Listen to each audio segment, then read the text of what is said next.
आए हुए सभी पुण्य आत्माओं को मेरा नमस्कार। आज हम महाशिवरात्रि के पावन पर्व पर यहाँ एकत्रित हुए हैं और ये महाशिवरात्रि का उत्सव आज विशेष महत्व रखता है, क्योंकि इसी महाशिवरात्रि पे 2 साल पहले हम बिछड़े थे, 2 साल बाद मिल रहे। आपने आज तक जितनी भी पुस्तकें पढ़ी, शरीर से पढ़िए, शरीर से समझिए, वो सबका ज्ञान, सबका नॉलेज आज छोड़ दो और फिर एकाग्र चित्त होकर के आगे क्या बताने जा रहा हूँ उसको अनुभव करो, उसकी अनुभूति करो। ये शब्द उस अनुभूति के केवल और केवल माध्यम है। आपको अनुभूति से वो ज्ञान हो जाएगा, वो नॉलेज हो जाएगा जो शरीर से अभी तक नहीं हुआ है। आज महाशिवरात्रि के पर्व पर मुझे 2 साल पूर्व मैं उज्जैन गया था। उज्जैन में महाकालेश्वर का मंदिर है और शिव जी का ही दूसरा नाम महाकाल है। तो वहाँ एक बस के ऊपर लिखा हुआ देखा, काल उसका क्या करे जिसकी रक्षा महाकाल करे। यानी महाकाल जिसकी रक्षा कर रहा है उसकी काल भी कुछ नहीं कर सकता, काल भी बुरा नहीं कर सकता। ऐसा क्यों कहा है? एक्चुअली सबसे बड़ा भय, सबसे बड़ा डर किस चीज़ का है? मनुष्य को सबसे बड़ा भय, सबसे बड़ा डर मृत्यु का है। और मृत्यु का भी डर दूर करे, काल का भी डर दूर करे, उसे महाकाल कहते हैं। तो कहने का अर्थ ये ऐसा क्यों कहा गया है और ऐसा क्यों कहते हैं? एक्चुअली शिव जी का स्थान हमारे हृदय चक्र के अंदर है। हृदय चक्र में शिव जी का स्थान है और अगर हम हृदय चक्र को शुद्ध करते हैं, हृदय चक्र को पवित्र करते हैं, तो क्या होगा? हम निडर हो जाएंगे, हमको मृत्यु का भी भय नहीं रहेगा। देखा ना, अभी जो 2 साल का कोरोना का काल गया, इस कोरोना के काल में मृत्यु का भय पूरे विश्व स्तर के ऊपर था। मेरे जीवन काल में तो भी ऐसा भय, ऐसा डर का वातावरण मैंने विश्व में कभी भी नहीं देखा। देखिए, किसी स्थान के ऊपर भूकंप आता है तो भूकंप उस स्थान पुरता ही रहता है, वहाँ डर उतना ही रहता है। और अपने को लगता है कि डर है, ऐसा नहीं है। भूकंप के दफे भी एक ऊर्जा निकलती है, ऊर्जा निर्माण होती है और एक क्षण में घटित हो जाता है, लेकिन वो उतने ही स्थान का रहता है, उतनी ही जगह का रहता है। ज्वालामुखी फूटता है तो भी वो एक ही स्थान पर रहता है, एक ही जगह रहता है, उसका बाकी जगह कोई प्रभाव नहीं रहता है। युद्ध होते हैं 2 राष्ट्रों के बीच में होते हैं, 2 देशों के बीच में होते हैं, उसका अन्य देशों पे कोई संबंध नहीं होता। लेकिन ये जो घटना घटी है, इस घटना में पूरा विश्व प्रभावित हुआ है। पूरे विश्व में उसका भय व्याप्त है। तो जब पूरे विश्व में भय व्याप्त हो, ऐसे समय अपने आप को भय मुक्त रखना बहुत कठिन हो जाता है। क्यों? क्योंकि सभी जगह वो वातावरण है। अब किसी भी राज्य में जाओ, किसी भी देश में जाओ, किसी भी गांव में जाओ, किसी भी परिवार में जाओ, एक ही बात एक ही जगह चल रही थी। तो इसीलिए मीडिया के माध्यम से अलग अलग मैसेज भेज करके, अलग अलग संदेश भेज करके, अलग अलग कार्यक्रम रख करके आपको उस कोरोना के इफेक्ट से बचाने का प्रयास किया है और प्रयत्न किए। और इस समय में जो डर का वातावरण था, उस समय वो महाकाल वाली बात मुझे बार बार याद आती थी कि जिसका हृदय चक्र स्ट्रांग है, जिसका हृदय चक्र मजबूत है, उसको कोई भय नहीं है। वास्तव में आप पहुंच ही पाओगे ऐसा मैं नहीं कहता, आप कर ही पाओगे ऐसा भी मैं नहीं कहता, लेकिन नियमित अगर ध्यान करते रहे, नियमित अगर साधना करते रहे, तो आपके जीवन में वो स्थिति भी आ सकती है, वो अवस्था भी आ सकती है जो मृत्यु से भी परे है। मृत्यु का भी डर वहाँ समाप्त हो जाता है। सचमुच महाकाल की प्राप्ति उस अवस्था में प्राप्त हो जाती है। वो स्थिति क्या है? वो स्थिति है शरीर छोड़ करके ध्यान। एक ध्यान की एक अवस्था है, ध्यान की एक स्थिति है। मैं इसलिए ये सब कह रहा हूँ क्योंकि ये सिखाया नहीं जा सकता, ये मैं आपको सिखा नहीं सकता हूँ, आप मुझसे सीख नहीं सकते हैं, लेकिन अगर आप सीखने लग जाए तो मैं रोक भी नहीं सकता। आप जितना सूक्ष्म शरीर के साथ जुड़ोगे, ये सूक्ष्म शरीर के पास में है, ये ज्ञान है, ये नॉलेज है, ये अनुभूति है, ये अनुभव है, सब है। आप जितना उसके साथ जुड़ोगे ना, आप धीरे धीरे आप देखोगे कि आपको भी वो स्थिति प्राप्त हो गई है, आपको भी वो अवस्था प्राप्त हो गई है कि ध्यान में आपका शरीर छूट गया है। आपको यह अनुभव होगा कि आप शरीर छोड़ करके शरीर से परे चले गए हैं। उसके बाद में एक समय के बाद, एक स्थिति के बाद धीरे धीरे वापस शरीर में आ गए और इसका अभ्यास होने लग गया, इसकी प्रैक्टिस होने लग गई। और इसके अभ्यास में और इसकी प्रैक्टिस में दो बातें ध्यान रखने की है जो मुझे अनुभव हुई है। हो सकता है आपका अनुभव अलग हो। देखिए, जो अनुभव बताए जाते हैं ना, वही अनुभव प्रत्येक व्यक्ति को आए ऐसा नहीं। प्रत्येक की शरीर की स्थिति, प्रत्येक की आध्यात्मिक स्थिति सब अलग अलग रहती है और स्थिति के अनुसार अनुभव आते हैं। तो वो अनुभव आपको आए जरूरी नहीं। लेकिन एक बार एक जैन महाराज के साथ, गच्छाधिपति के साथ इसी विषय पे चर्चा चल रही थी कि शरीर छोड़ कर के ध्यान। तो उनको जो ध्यान की अनुभूतियाँ बताई, ध्यान के अनुभव बताए, तो उन्होंने भी कहा हमारे भी ग्रंथों में ये अनुभव लिखे हुए हैं, ये अनुभूतियाँ लिखी हुई है। तो उसमें से दो जैन मुनियों की इच्छा हुई कि हमको भी वो अनुभूतियाँ पाने का है, अनुभव पाने का है। तो कहने का अर्थ, हम साथ में ध्यान करने बैठे। जब देखो, जब ध्यान करने बैठेंगे ना, तब आपको दो अनुभव हो सकते हैं। अगर आप पुरुष हैं तो आपको लगेगा कि आप मर गए, मैं मर गया ऐसा। एक्चुअली आप नहीं मरते, आपका शरीर भाव बढ़ता है, आपका मैं का अहंकार मरता है। और मैं का अहंकार मरते समय अपने को ऐसा महसूस होता है, अपने को ऐसा भाव आता है कि हम खुद ही मर रहे हैं। तो ऐसा नहीं है। तो ऐसा लगे ना आपको कि मर रहे हैं, तो भी डरने की आवश्यकता नहीं है, आप नहीं मरेंगे।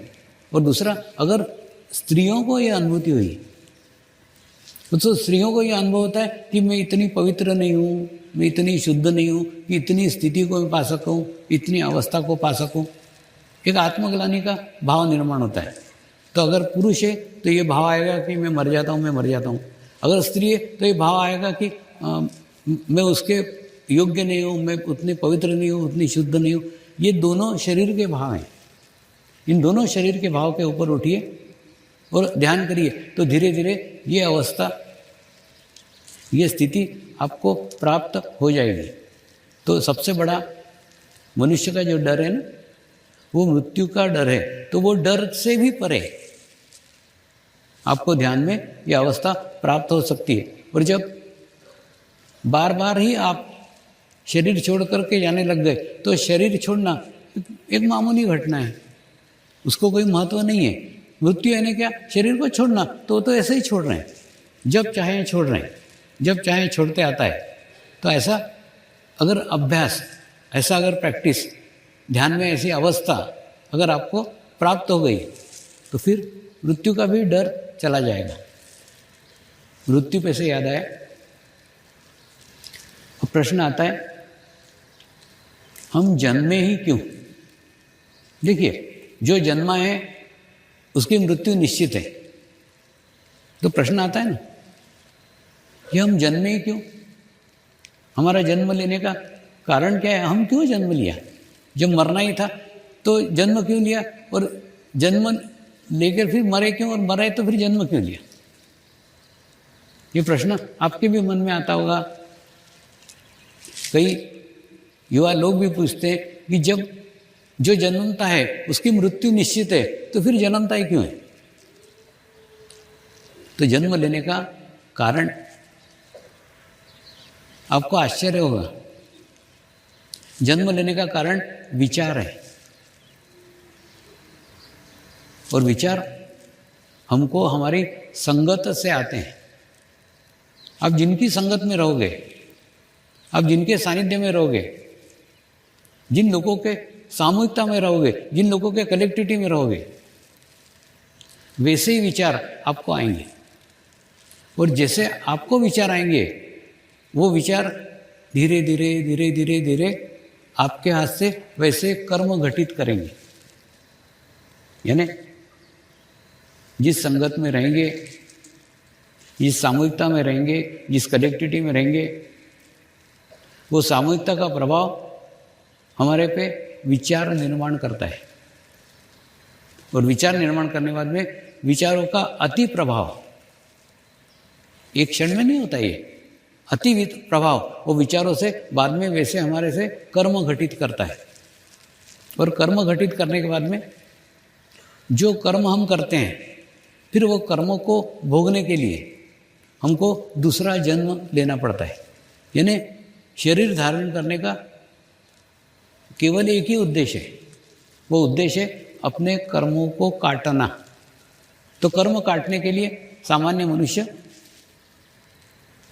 शरीर धारण करता है, और उसके बाद में वो अपने जो कर्म है वो काटता है। एक IAS ऑफिसर मुझे मिलने को आया था, और उसने कहा, स्वामी जी देखो, मैं इतने डोनेशन देता हूँ, मैं इतने दान करता हूँ, इतने समाज कार्य करता हूँ, इतना अच्छा काम करता हूँ, तो मुझे ध्यान की क्या आवश्यकता है? मुझे तो वैसे ही मोक्ष मिलने वाला है, क्योंकि मैं इतना दान पुण्य करता हूँ, मैं इतने समाज कार्य करता हूँ। तो मैंने कहा, मैं करता हूँ ना, यानी दान कर रहा है वो भी मैं के साथ बांध रहा है, समाज कार्य कर रहा है वो भी मैं के साथ बांध रहा है, यानी मैं सदैव विद्यमान है। तो जब मैं विद्यमान है तो सब तू तेरे पुण्य कर्म जोड़ रहा है ना, और पुण्य कर्म जोड़ रहा है तो फिर मोक्ष कहाँ है? यानी तू तेरे अगले जन्म की व्यवस्था कर रहा है। तेरा अगला जन्म सुखी होगा, अगला जन्म आनंदी होगा, क्योंकि तूने अच्छे कर्म किए। तो अच्छे कर्म करके फिर अच्छे कर्म भोगना भी पड़ेंगे ना। केवल अच्छे कर्म करके नहीं होता है, अच्छे कर्म करके आपको अगले जन्म में अच्छे कर्म भोगने को आना ही पड़ता है। और दूसरा, कर्मों में से किसी को भी मुक्ति नहीं है। अगर आप अच्छे कर्म करो तो अच्छे कर्म भोगना ही पड़ेंगे, आप चाहो न चाहो। आप बुरे कर्म करो, आपको बुरे कर्म भोगना ही पड़ेंगे, आप चाहो न चाहो। इसमें आपकी चाहने का, आपके इच्छा का कोई अर्थ नहीं है। सब कुछ एक व्यवस्था के अधीन, एक व्यवस्था है, उस व्यवस्था के अधीन ये कर्म का चक्र चलते ही रहता है। और उसके बाद में फिर वही कर्म हम भोगने को इस धरती पे आते हैं और जन्म लेते हैं। यानी हमारे जन्म का कारण देखो, तो जन्म का कारण विचार है। हम विचार करते हैं, इसलिए कर्म घटित होते हैं, और कर्म घटित होते हैं तो फिर जन्म लेना पड़ता है, चाहे पुण्य कर्म हो चाहे पाप कर्म हो। और दूसरा, अपने को लगता है कि हम जो बुरा काम कर रहे हैं वो कार्य करते समय हमको कुछ भी दिख नहीं रहा है, कोई भी देख नहीं रहा है, किसी को भी पता नहीं है, किसी को भी मालूम नहीं है। लेकिन ऐसा नहीं है। आपके अंदर एक शिव के रूप में आत्मा बैठी हुई है, वो सब देखती रहती है, सब रिकॉर्डिंग चलती रहती है। और एक रिकॉर्डिंग मृत्यु के समय सिनेमा जैसी आपके सामने पूरी ऐसी चलती। जो जो आपने बुरे कर्म किए वो भी चलते हैं, जो जो आपने अच्छे कर्म किए वो भी चलते हैं। आपके सामने वो सिनेमा चलता है एकदम। और उसके बाद में अगर पुण्य कर्म किए हैं, अच्छे कर्म किए हैं, तो जाते समय आपको एक सेटिस्फेक्शन रहता है। मृत्यु के समय आपको एक संतोष रहता है कि मैंने मेरा जीवन बहुत अच्छे से भोग लिया, मैंने मेरे जीवन को सार्थक किया, मैंने मेरे जीवन को खूब लोगों को मदद किया, खूब समाज कार्य किया, खूब अच्छे से किया। मेरे को किसी से कोई एक धन्यवाद का भाव अपने ही प्रति आता है कि मैंने मेरे जीवन को बहुत अच्छे से भोगा। और मैंने देखो, पद पे तो कोई रहता है, कोई नहीं रहता है, पद अनिश्चित है। लेकिन पद पे रहते हुए आपने क्या अच्छा कार्य किया, वो कार्य जरूर आपको आपके अंतिम दिन, अंतिम समय याद आएगा कि पद में रहते हुए, पद पे रहते हुए मेरे हाथ से इतने अच्छे अच्छे कार्य हुए। तो ये सब अच्छे कार्य आपके सामने सिनेमा जैसे दिखेंगे। तो आपको एक संतोष मिलेगा, आपको एक सेटिस्फेक्शन मिलेगा कि मैंने मेरे जीवन को सार्थक किया है। ठीक है, ऐसा ही अगर आपने बुरे कर्म किए हैं, आपने पाप कर्म किए, आपने किसी को परेशान किया है, किसी को तकलीफें दी है, तो वो कर्म भी आपके सामने फिर दिखेंगे। वो सब दिखेंगे कि आपने इनसे ऐसा किया, आपने इनको धोखा दिया, आपने सब दिखेंगे। सब बुरे कर्म भी आपके सामने सिनेमा जैसे दिखेंगे। और कई लोग इतने बुरे कर्म करते हैं, इतने खराब कर्म करते हैं कि वो कर्म खुद भी देखना नहीं चाहते। जैसे होता है ना, अपना चेहरा क्या है वो बराबर अपने को मिरर में दिखता है, अपने को आईने में दिखता है कि हमने कौन सा, हमारा चेहरा कैसा है, काला है कि पीला है कि सफ़ेद है। जिस प्रकार से हम हमारे चेहरे को मिरर में देखते हैं, ठीक उसी प्रकार से हम हमारे आप को अंतिम समय में देखते हैं। वो सब घटनाएं आप भी दिखते हैं, सामने वाला भी दिखता है, आपने कैसे परेशान किया, क्या किया, सब दिखते रहता है। जो आपने करते समय भी जो नहीं देखा ना, वो भी दिखता है। और वो इतना भयानक रहता है, वो इतना खराब रहता है कि आदमी उन घटनाओं को, आदमी उन लोगों को याद भी करना नहीं चाहता। वो नहीं चाहता वो घटनाएं याद आए, वो नहीं चाहता वो घटनाएं मुझे बार बार दिखे। तो ऐसे समय परमात्मा से मनुष्य भीख मांगता है, हे परमात्मा, मैं ये देखना ही नहीं चाहता कि मेरे हाथ से क्या क्या पाप हुआ है, मुझे मृत्यु दे दे, मैं जीना ही नहीं चाहता ये। और दूसरा, उसके चाहने न चाहने पे कुछ नहीं होता ना, वो सब दिखते ही रहता है, लेकिन वो उसको रोक नहीं सकता। तो इसलिए जीवन में ऐसे कोई काम मत करो जो काम आप फिर से देखना न चाहो। ये सब दिखने वाले हैं आपको। और आप अगर अच्छे काम करते हो, आप अगर अच्छे कार्य करते हो, तो वो भी आपको दिखेंगे ही। अब प्रश्न आता है कि अगर बुरे कर्म किए हैं तो बुरे कर्म काटने के लिए हम आते हैं, और उसके बाद में चाहते न चाहते हुए भी हमारे हाथ से अनजाने में कुछ कर्म घटित हो जाते हैं। हो सकता है फिर से कुछ पुण्य कर्म घटित हो जाए, हो सकता है फिर से कुछ पाप कर्म घटित हो जाए। यानी बिना कर्म के तो मनुष्य रह नहीं सकता, एक दिन नहीं रह सकता, एक क्षण नहीं रह सकता। आप देखो ना, विचारों से भी कुछ ना कुछ करते ही रहते। तो ऐसे कोई भी कर्म अगर आपसे घटित होते हैं तो पुराने कर्म तो कट जाते हैं, लेकिन फिर नए कर्म घटित हो जाते हैं, और उसके बाद में फिर वो नए कर्म भोगने के लिए नया जन्म लेना पड़ता है। इस प्रकार से ये कर्म के चक्र में आकर के मनुष्य फंस के रह जाता है कि पुराने जन्म के कर्म काटने आता है और वो काटते काटते कुछ नए कर्म खंडित कर देता है और उसके बाद में अगला जन्म, जन्म मृत्यु, जन्म मृत्यु, ये चक्र जन्मों जन्मों से चलते रहता है। और जन्मों जन्मों से चलने के बाद में किसी जन्म में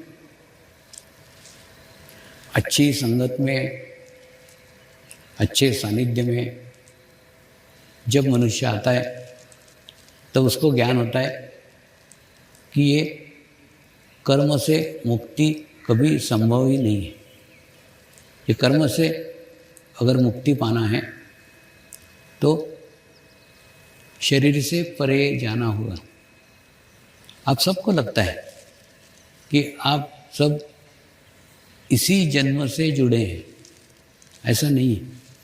ये जन्मों जन्मों का संबंध है और उसके बाद में पूर्व जन्मों में आपने अच्छी संगत की थी, अच्छा सानिध्य प्राप्त किया था, तो आपको महसूस हो गया था, आपको पता चल गया था कि ये कर्म के चक्र में से बाहर आए बिना मुक्ति संभव ही नहीं है। तो एक ऐसा मार्ग, एक ऐसा रास्ता ऐसा होना चाहिए कि हमारा शरीर भाव ही समाप्त हो जाए। और शरीर भाव समाप्त हो जाएगा तो फिर शरीर से ही तो कर्म घटित होते हैं ना। पुण्य कर्म घटते हैं शरीर से, पाप कर्म घटते हैं शरीर से। तो अगर शरीर भाव ही नहीं रहा तो ना रहेगा बांस, ना रहेगी बांसुरी, वैसा प्रकार है। तो आपने आपके पूर्व जन्मों में जो साधना की थी, जो तपस्या की थी, उस तपस्या से आप यहाँ तक पहुँच गए थे कि आपको एक ऐसा मार्ग चाहिए, एक ऐसा रास्ता चाहिए कि ये मैं से, इस आत्मभाव से हमको मुक्ति होना चाहिए। यही सोच करके आपने इच्छा की थी। इच्छा क्या थी? उस मार्ग की, उस रास्ते की। और वो रास्ता है, वो मार्ग है आत्मा का साक्षात्कार। आत्मा का साक्षात्कार छोटी घटना नहीं है। आज आप अभी भी अगर ऋषिकेश से ऊपर पहाड़ों पे जाओगे ना, तो कई पहाड़ों में, कई गुफाओं में कई साधु, कई संत केवल आत्म साक्षात्कार पाने के लिए, आत्म जागृति पाने के लिए साधना करते रहते हैं। उनको पता है कि ये एक जन्म में मिलने वाली घटना नहीं है। इस जन्म में आत्म साक्षात्कार पाएंगे तो अगले जन्म में वो मुक्त अवस्था पाएंगे, जिसको मोक्ष कहते हैं। तो आपने भी कोई तपस्या की होगी, आपने भी कोई साधना की होगी, उसी कारण इस मार्ग में आए हैं। आपका और मेरा रिश्ता, नाता इस जन्म का नहीं है। हम जन्मों जन्मों से साथ में एक ही मार्ग पे चले हैं, एक ही रास्ते पे चले हैं, लेकिन वो समय नहीं था जो आज का समय है ना। वो समय पहले नहीं था। मैं भी था, आप भी थे, सब था। और दूसरा, इस जन्म में कुछ भी नया आपने प्राप्त नहीं किया है। जो रिश्ते प्राप्त किए वो रिश्ते पूर्व जन्मों में ही थे। जो धन संपत्ति प्राप्त की वो भी पूर्व जन्मों में थी, और वो भी सब छोड़ करके यहाँ आए। वो रिश्ते छोड़ करके आए, धन संपत्ति छोड़ करके, सब छोड़ करके यहाँ आए। यानी जो कुछ शरीर से प्राप्त किया था वो सब छोड़ करके आए। तो आपको ज्ञान हो गया कि जो शरीर से प्राप्त किया है ज्ञान है, वो भी छोड़ना पड़ेगा। वो छोड़े बिना भी मुक्ति नहीं है। मुक्त है ना, सब में से मुक्त हो जाना, सब में से डिटैच हो जाना। हमारा लगाव, हमारा अटैचमेंट कहीं पे भी नहीं होना चाहिए। महत्वपूर्ण, सबसे महत्वपूर्ण है समय है। ये जो समय है ना, ये समय अति महत्वपूर्ण है। इस समय के बारे में संत ज्ञानेश्वर जी ने आज से 700 साल पहले अपने काल में लिखा हुआ है कि 700 साल के बाद एक ऐसा काल आएगा, एक ऐसा समय आएगा जिस समय आत्म साक्षात्कार सामूहिकता में प्राप्त होगा। आत्म साक्षात्कार कलेक्टिविटी में प्राप्त होगा। हम उसी समय में जी रहे हैं और ये आत्म साक्षात्कार की आवश्यकता है, बहुत जरूरी है। दूसरा देखिए, अगर आप ध्यान करते हैं, अगर आप मेडिटेशंस करते हैं तो आपकी संवेदनशीलता बहुत बढ़ जाती है। और जब संवेदनशीलता बढ़ जाएगी ना तो आप सामने वाले व्यक्ति के विचार भी समझ सकते हैं। सामने वाले व्यक्ति क्या विचार कर रहा है वो भी समझ सकते हैं। उसके बाद में अगर आप प्रकृति के साथ जुड़ते हैं तो प्रकृति में क्या घटनाएं होने वाली है, क्या घटित होने वाला है, आगे क्या होने वाला है, आगे का समय कैसा है, उसके बारे में भी आपको जानकारी प्राप्त हो सकती है। यानी ध्यान से आपकी संवेदनशीलता बढ़ने के कारण ये सब होता है। जैसे गुरु शक्तियों ने 2019 में बताया था, आने वाला समय, आने वाला टाइम, आने वाला काल तनाव वाला है, टेंशन वाला है। तो वो 2 साल हमारे वैसे ही बीते और अभी भी समय अनुकूल नहीं है। ये भी मैसेज इस अनुष्ठान के पहले बताया गया था कि सामूहिकता से जुड़ो, कलेक्टिविटी से जुड़ो। अभी भी सब कुछ समाप्त नहीं हुआ है। देखिए, अलग अलग परेशानियां हो सकती है, परेशानियों के रूप अलग अलग हो सकते हैं, परेशानियों का स्वरूप अलग अलग होता है, लेकिन वातावरण वही है, तनाव वाला है, टेंशन वाला है। और दूसरा, ये हमारे लिए नहीं, पूरे विश्व के लिए अनुकूल नहीं है। आने वाला समय विश्व के लिए अनुकूल नहीं है। और इसके अंदर देखिए, परिवर्तन का समय है, परिवर्तन का काल है। हम चौरास्ते पे खड़े हैं। ये समय, ये महाशिवरात्रि का दिन है ना, ये समझ लो हम सब चौरास्ते पे खड़े हैं। चौरास्ते में किस दिशा में जाएंगे ये अपनी चॉइस है। अपने चॉइस में हमको इस तरफ जाना है कि हमको इस तरफ जाना है। तो आप अच्छी दिशा में भी जा सकते हैं, बुरी दिशा में भी जा सकते हैं। अच्छी दिशा में जाओगे तो अच्छे लोग मिलेंगे, अच्छी सामूहिकता मिलेगी, अच्छी कनेक्टिविटी मिलेगी और अच्छा रहेगा। और अगर बुरी एरिया में जाओगे तो बुरे लोग मिलेंगे, बुरी सामूहिकता मिलेगी, बुरी कनेक्टिविटी मिलेगी। तो आज एक परिवर्तन का समय है। ये महाशिवरात्रि जो है ना, ये परिवर्तन का समय, एक बहुत बड़ा विश्व स्तर के ऊपर परिवर्तन आने वाला है। होता था ना, देखिए, जो लोग हिमालय में गए ना, वो लोग कभी वापस ही नहीं आए। तो उनको कोई पता भी नहीं चला, उनको कुछ मालूम ही नहीं पड़ा। लेकिन जा करके मैं जब वापस आया हूँ ना, तो मैंने देखा वापस आते समय रास्ता ही भटक जाते थे, एरिया ही भूल जाते थे, जगह ही चेंज हो जाती थी। जहाँ पहले अच्छा भरा पहाड़ था वहाँ बहुत बड़ा खड्डा हो जाता था, और जहाँ पे खड्डा था वहाँ पे पहाड़ हो जाता था। ये प्रकृति का नियम है।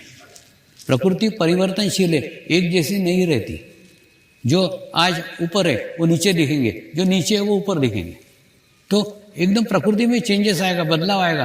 प्रश्न है, हम ऊपर की ओर जा रहे हैं कि हम नीचे की ओर जा रहे हैं। लेकिन जहाँ हो वहाँ नहीं रहोगे, कुछ तो भी चेंज आने वाला है, कुछ तो भी बदलाव आने वाला है। उस परिवर्तन के साथ अच्छी सामूहिकता को पकड़ो, अच्छी कनेक्टिविटी को पकड़ो, तो आप अच्छी सामूहिकता में अच्छे। और दूसरा, नियमित ध्यान करके, नियमित मेडिटेशन करके अपने स्थिति को अच्छा करो ना। इस वर्ष को यही स्थिति को देखते, ये समय अनुकूल नहीं है। मैंने सब साधकों को बोला है कि अभी सब बंद करके तुम अपना ध्यान रखो। समर्पण वर्ष घोषित किया है, अपना समर्पण बढ़ाओ, अपना ध्यान बढ़ाओ, अपनी आध्यात्मिक स्थिति बढ़ाओ। होता है ना, साधक गुरु कार्य करते हैं, लेकिन गुरु कार्य करते समय भी अपना मैं जीवित रहता है, मैं गुरु कार्य कर रहा हूँ। और दूसरा, ऐसा करके उस कार्य को अपने साथ बांध लेते हैं। माने इससे भी आती, दूसरे ने किया हुआ गुरु कार्य भी मैंने किया करके बताते हैं। मैं मन ही मन हंसता हूँ, अरे तू तेरा भी बांधने से मना कर रहा हूँ, तू तो दूसरे का बांध रहा है। माने तुम अगर बांधोगे तो मुक्त कैसे हो गए? अगर गुरु कार्य करके अपने साथ बांधोगे तो वो पुण्य बांधने के बाद अगले जन्म में भोगने आना पड़ेगा ना। और मैं नहीं चाहता कि आपका अगला जन्म हो, मेरा भी ये आखिरी जन्म है, आपका भी आखिरी जन्म होना चाहिए। आज सुबह गुरु शक्ति धाम में जब ध्यान कर रहा था तो मेरा चित्त पता नहीं क्यों काशी विश्वनाथ के मंदिर पे गया और वहाँ जो लिंग स्थापित है ना, उस लिंग की स्थापना किसी ने अपना पूरा अस्तित्व दे के की है। यानी जिसने भी उसमें प्राण प्रतिष्ठा की है, उसने उसमें प्राण प्रतिष्ठा करके फिर प्राण ही त्याग दिए है। ऐसी अनुभूति हुई, ऐसा अनुभव हुआ। रहता है ना, गुरु का एक स्वभाव है, गुरु ना अपने साथ कुछ भी रख नहीं सकता, वो सदैव बांटते रहता है। तो ऐसा लगा कि ये अनुभूति भी आज मुझे बांटने के रूप में ही मिली है। अब हम उसी अनुभूति को अनुभव करेंगे। कुछ नहीं करने का है, कुछ मंत्र नहीं है, कुछ नहीं, सिर्फ दोनों हाथ ऐसे सामने करके जैसे प्रसाद ग्रहण करने के लिए बैठते हो, ऐसा बैठो। और उसके बाद में आपको अनुभूति होगी जो आज मुझे अनुभूति हुई। दोनों हाथों के ऊपर, तल हाथों के ऊपर शिवलिंग स्थापित हो जाते हैं और हाथ में चक्र जैसे क्लॉकवाइज घूमना चालू हो जाता है। ये अनुभूति मुझे हुई, वही अनुभूति आज आपको हो, ये मैं प्रार्थना करता हूँ। कुछ नहीं, आंखें बंद करके शांत चित्त होकर बैठ जाओ और जो लोग खड़े हैं वो बैठ जाए और उसके बाद में शांत होकर चित्त बैठ जाए। जिनको जाना है वो जा सकते हैं। और दूसरा कुछ नहीं, जैसे हम सहस्त्रार चक्र पे चित्त रखते हैं वैसे ही आप सिर्फ हाथ के तलवों के ऊपर चित्त रखो, यहाँ चित्त रखो, तो आप महसूस करो, यहाँ पे महसूस होगा कि क्लॉकवाइज दोनों हाथों पे गोल गोल गोल गोल कुछ घूम रहा है। तो मैं बैठ रहा हूँ, आप भी मेरे साथ शामिल हो जाइए।